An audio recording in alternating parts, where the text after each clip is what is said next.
803ஆம் நாமம் ஓம் பூஜ்யாயை நமக என்பதாகும். பூஜிக்கத் தகுந்தவள், வழிபடத்தக்கவள். முன்னை பழம்பொருளாக விளங்கும் அம்பிகை வழிபடற்குரிய அனைத்து தகுதிகளையும் பெற்றிருப்பவள்.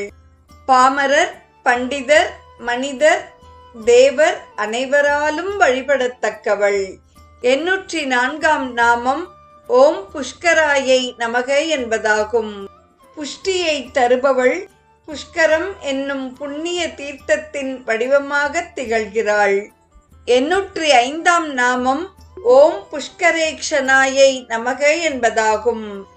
தாமரை போன்ற கண்களை உடையவள். புஷ்கரம் என்றால் தாமரை. பல இடங்களில் அம்பிகையை தாமரை கன்னியாக வர்ணிக்கின்றனர் வாக்தேவிகள்.